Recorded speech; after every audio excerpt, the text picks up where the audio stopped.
All right, the momentum doesn't start because my good friend Peter is about to come to the stage talking about how we could harness the power of software and AI to transform HCP market research. Do you have the... Take it away, Peter. All right, thank you, Rob. I gave Rob a compliment earlier. I think he's doing a great job moderating. Should we give him another round of applause?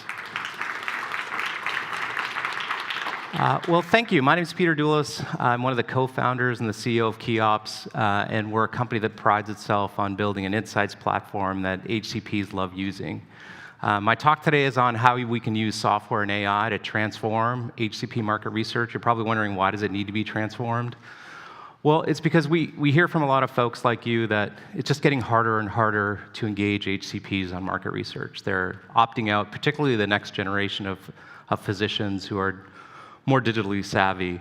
And then we also hear from the folks in this room that voice of customer insights are critical to your brand planning and to your brand success.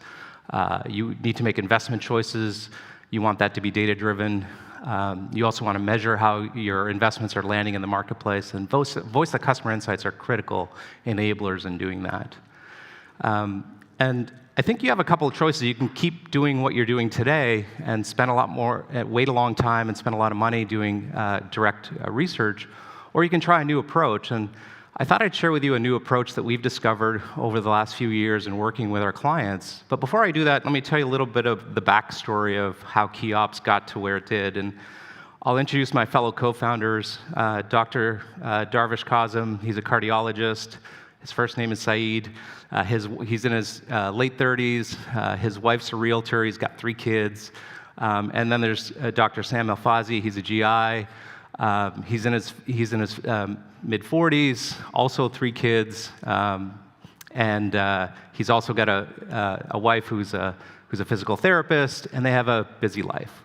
And I can tell you that the way the industry approaches them, they just feel like there's room for improvement. They're humans like us, and I'm going to call them Sam and Saeed, not to disrespect their medical degrees, but just to remind us that they're humans. They want to be engaged in the same way that any other human wants to be engaged. Saeed showed me his inbox one day, his email inbox of all the opportunities that he gets from Pharma, surveys, ad boards, et cetera. And it's all, I asked him, like, how do you decide what to engage in and what not to? And he said, basically, he just right-clicks forward all of it into the garbage, into his garbage inbox. So, and I was like, but there's an invitation to an ad board there from a company that you like doing business with. Why aren't you going to that one? And he said, if I leave it was a Tuesday night at 6 p.m., if I leave my wife at home with the 3 kids again, I'm worried she's going to divorce me. And that's just not worth it for him anymore. And so there's got to be some way to use modern techniques to engage physicians in a more meaningful way that allows them to be inspired to participate. And then I wanted to introduce you to Darren Anderson. Some of you actually know Darren. He's our 4th member of the band. He spent most of his career at Merck, Bayer, and Janssen, and he's done a variety of commercial roles. And I'm sure his experience is pretty common. A day in the life of his roles were under a lot of pressure to meet top-line results. Consistently, year in and year out, he has to do more with less. And so he feels like, I want to make good decisions with voice of the customer data. And if I have that, I can make good decisions. And if I don't, I feel like my brand plans are at risk. And so those are the problems that we set out to solve. And when we unpack kind of Darren's world at his last company, here's what we saw, which was a kind of a traditional market research process. Darren would typically hire an agency to help him manage this process, where they'd come up with a problem definition. Someone would put together a research design, maybe in a brief that everyone would collaborate on. They would go collect the data, whether that was a survey or an ad board. Someone would then analyze the data. There'd be maybe another agency involved in helping in some of these component processes. And then someone would put together this very beautiful PowerPoint presentation with lots of charts. And then they would put together, a meeting where all the stakeholders get together and walk through it. And what we heard from customers over time is this does take a long time to produce, and it is getting more expensive. It feels like a real inefficient use of resources as well, with so many stakeholders involved. And then the other more important thing we heard is there's lots of biases that are now being developed, where it's kind of the same old HCPs that are participating in these opportunities, and you're not reaching the next generation of physicians that you need critical inputs from. And so that's what we heard from a lot of our customers and the problems that we set out to solve. And we thought software would be a good way to approach and modernize some of these issues. We started with one particular part of the problem, which was how do we target HCPs that matter?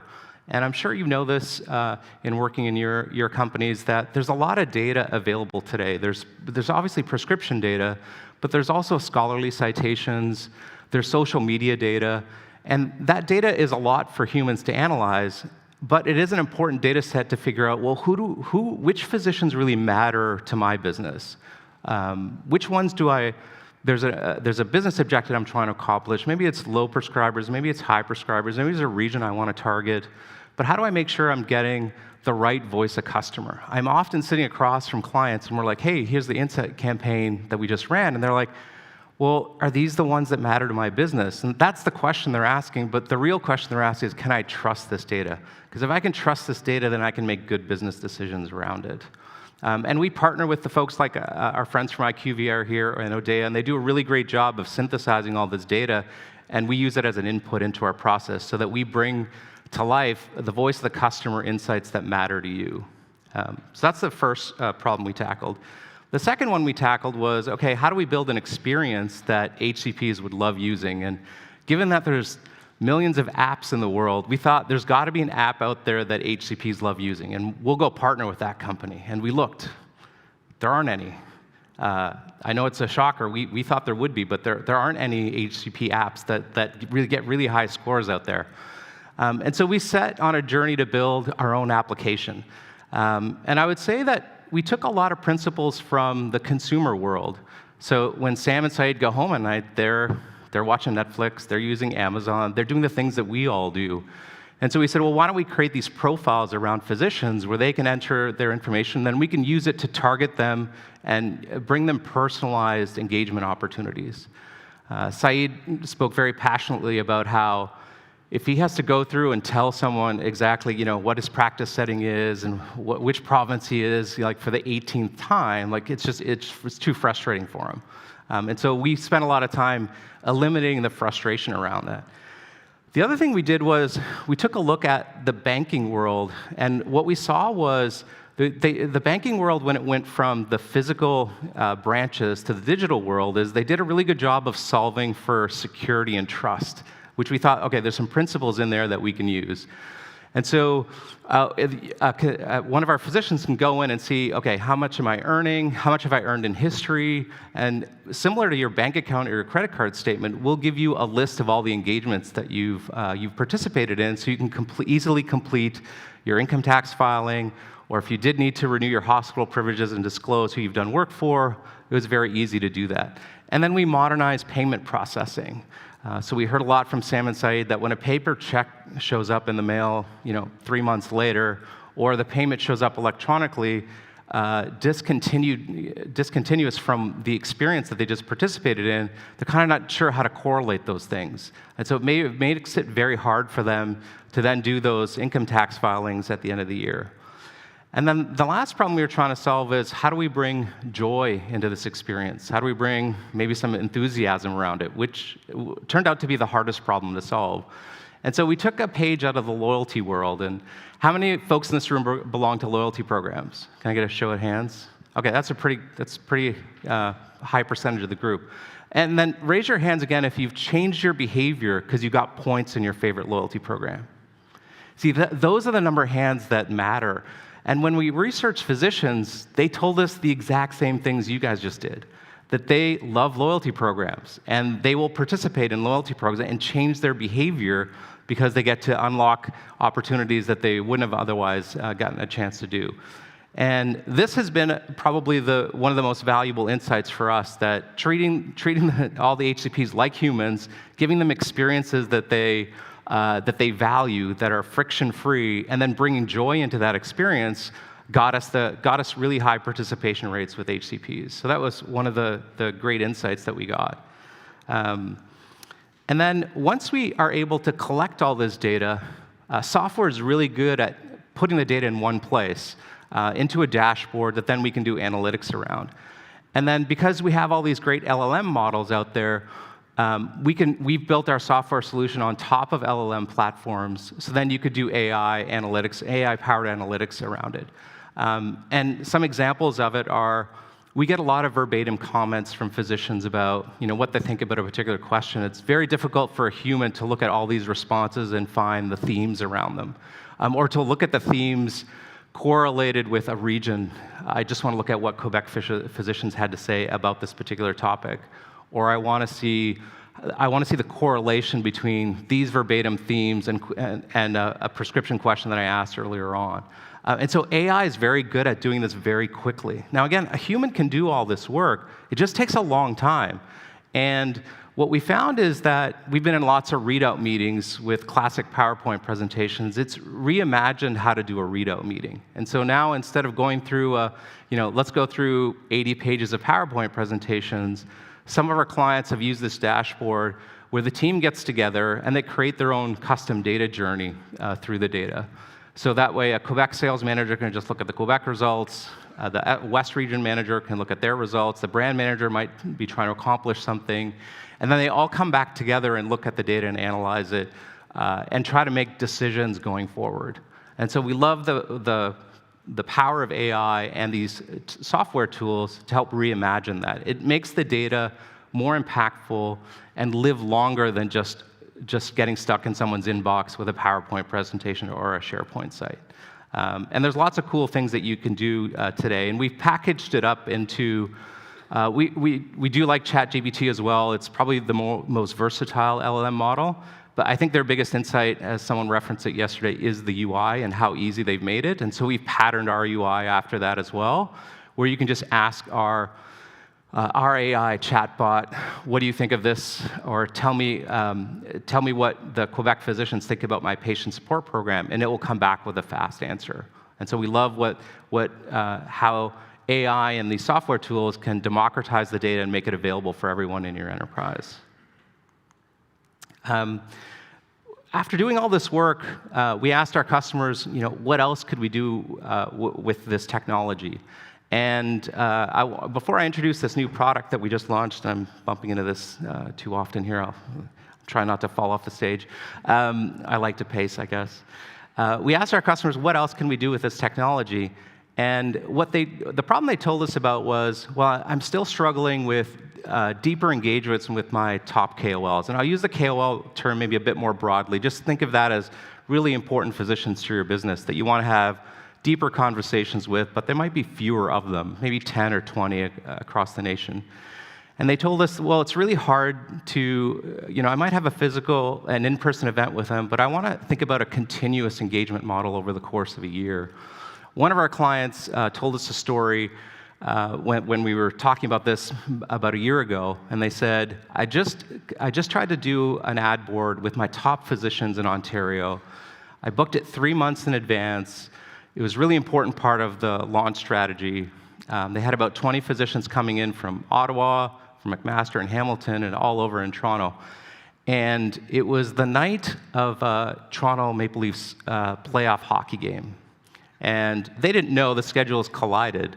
But that night, traffic was a mess in Toronto. It's a mess on a regular day. On a playoff hockey day, it was an even bigger mess. And so the folks from Ottawa and Hamilton who were coming in that day were 2.5 hours late for the event. Some of the Toronto ones who could have come were no-shows. And so they ended up having a couple of doctors there, and they had all their top salespeople there and their medical affairs team, and all the brass was there. It just was a huge waste of time and effort. And they said, Peter, can you fix that problem? And I said, well, how about scheduling the ad board for maybe the second round of the playoffs when the Leafs are not likely to play? Yeah, I got the boo comments as well. I'm not a Leafs fan, but apparently they were too. So other than getting a good chuckle out of it, we said, okay, what if software could do this better, could help you solve this problem in a different way? So we went back to the drawing board, and then we went back to our physician community, and we asked them, okay, what would it take to get you to do more ad boards? Lots of feedback. But the most insightful feedback was, there's two things, there's two inputs. Make it more convenient, because they do want to partner with you. There is an intent there to add value to your business and to have their voice heard, but they just don't want to do it the old way anymore. And so if we can pick our own time, so even virtual ad boards weren't that popular with the physician community. So asynchronous became the most popular item that they voted for. So allow me to participate and give my feedback, but allow me to do it over a period of time that's convenient for me. And so that was one of the big insights that we got. And then the other one was ROI. Just make it clear, make it simple for me, make it easy to understand, and then I'll participate. And so that's where we went back to the drawing board and developed a new product that we call Colab. So it's a play off the word KOL and collaboration, where our mission now is to help folks like you figure out how to engage the top physicians that matter to your business, and introduce maybe a hybrid engagement model where you're going to continue to do those conference events and those in-person events, but in between, why not have a digital strategy? You may have just released some scientific evidence, and you want to get their feedback. You may have you want to do some strategic message development. You may have just revamped your patient support program, but before you launch it, you want to get their feedback. And so we think software can help with those hybrid engagement models. And the second problem that we heard from our customers was, I want to expand my KOL strategy on the commercial side in particular, but I also don't want to spend the money that I spend on my top KOLs. So can you help me start to build relationships with this next generation or this next tier of KOLs, but at a greater efficiency, lower cost, and higher speed? And so that's where Colab came about. And so our mission now is to use these technologies to help you advance your advisory strategy and help you improve the insight generation you're getting from your existing KOLs, and then find greater efficiencies in engaging net new ones. And I'll give you an example of kind of what we came up with. So what is Colab trying to do? Well, it's trying to give you a bunch of modules that then you can use to accomplish that mission. There's education modules, so you can share videos and content, whether it's a PowerPoint presentation or a PDF document. We can document editing. We can edit a document together. It's got insight modules, so you can ask it a series of questions, whether that's a static survey or a poll.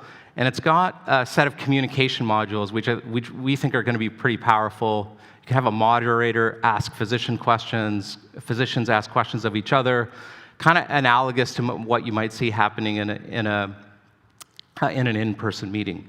And so that's a little bit about what we've built. And then we said, wow, this is going to create a lot of data, and it's all happening in one secure, compliant platform. But there's going to be a lot of data, and a lot of it's going to be unstructured because it's going to be conversational-based data. And so AI is really good at taking all this data and putting it into themes for us, and taking that complex analysis and saying, okay, what are the top 3 themes that came out of this asynchronous technology?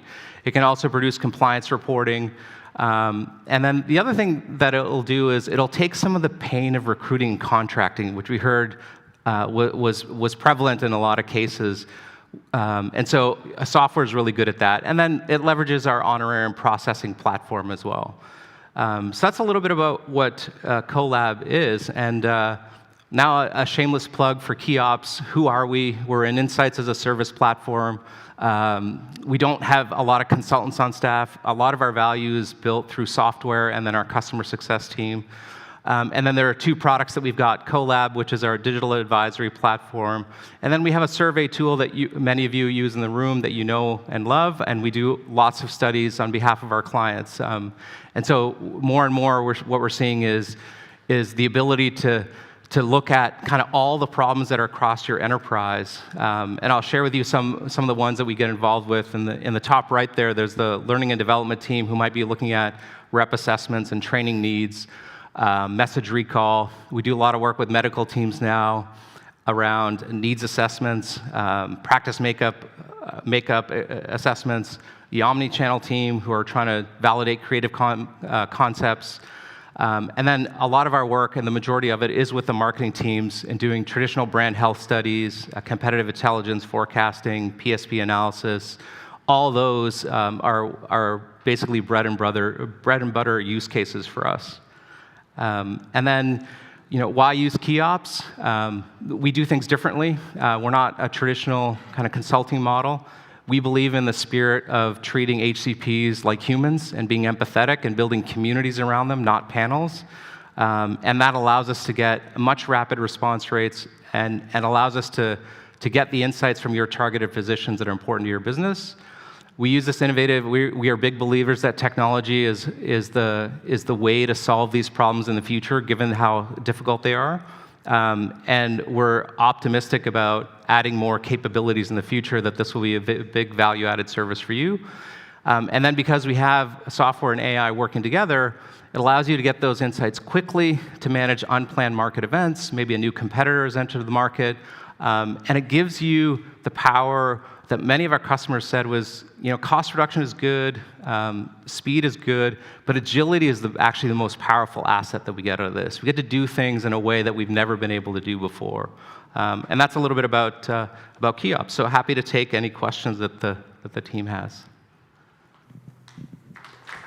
Thank you.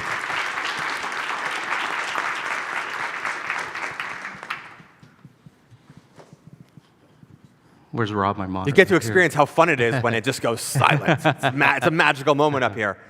All right, everybody. Ooh, it's like, any questions? That was a lot of great content. Any questions? Any questions? If I point at you, will you ask a question? Let's see if this goes. Anyone? Anyone? Oh, we have a question here. Perfect. I can barely see it. Excellent. Perfect. Great presentation. How are you navigating the physicians not even seeing the emails to get them to participate in? Yeah, great question, Chris. Thank you. So for a physician who's part of our community, they would have completed an onboarding process. So they would have told us who they are, their specialty, their practice setting.